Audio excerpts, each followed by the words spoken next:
There are two views of the Israeli military, what you hear in most of the media and the truth. I'm going to tell you the truth. I was the commander of British forces in Afghanistan. I have fought in combat zones around the world, including Northern Ireland, Bosnia, Macedonia, and Iraq. I was also present throughout the conflict in Gaza in 2014. Based on my experience and on my observations, the Israel Defense Force, the IDF, does more to safeguard the rights of civilians in a combat zone than any other army in the history of warfare. Why is this so? Firstly, Israel is a decent country with Western values run on democratic principles. Israel has no more interest in war than Belgium does. In fact, Israel has never started a war. The only reason it ever goes to war is to defend itself. And it has to defend itself because, unlike Belgium, it is surrounded by countries and armed groups that want to destroy it. Secondly, Judaism, with its unsurpassed moral standards, remains a major influence on the citizens of Israel. I say this as a non-Jew.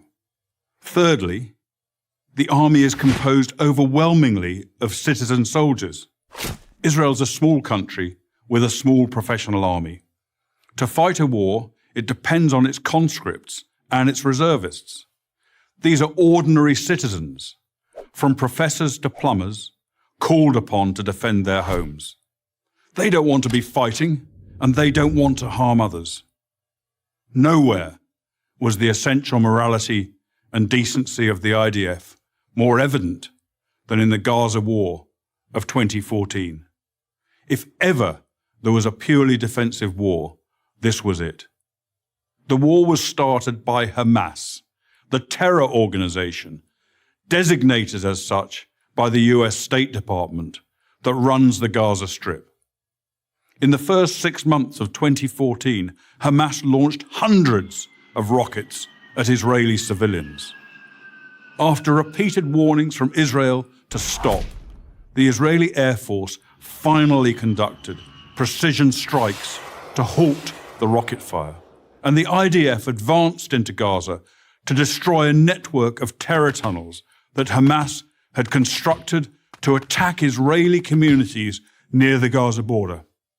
The IDF took extraordinary measures to give Gaza civilians notice of targeted areas, dropping millions of leaflets, broadcasting radio messages, sending texts, and making tens of thousands of phone calls. Let me repeat that.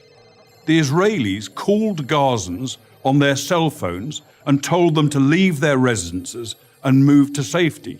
Never in the history of warfare has an army phoned its enemy and told them where they're going to drop their bombs. Many IDF missions that could have taken out Hamas military capabilities were aborted to prevent civilian casualties, increasing the risk to Israeli citizens and soldiers. Despite all of this, of course innocent civilians were killed. Every war is chaotic and confusing, and mistakes are frequent. But mistakes are not war crimes. Hamas, on the other hand, committed war crimes as official government policy. Hamas deliberately positioned its military assets among the civilian population, hiding weapons in schools and hospitals, and placing rocket launchers alongside apartment buildings, then forced those civilians to stay in areas they knew would be attacked.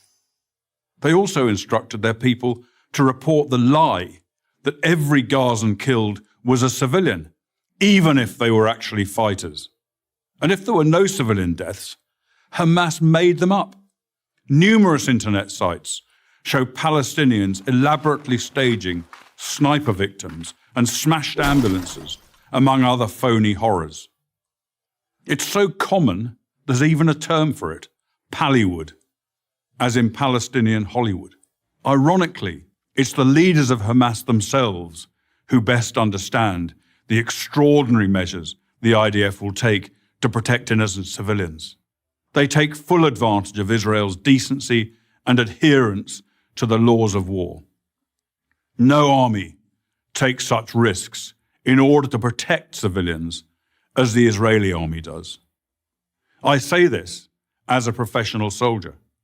I say it because it's true, and people who care about truth should know it.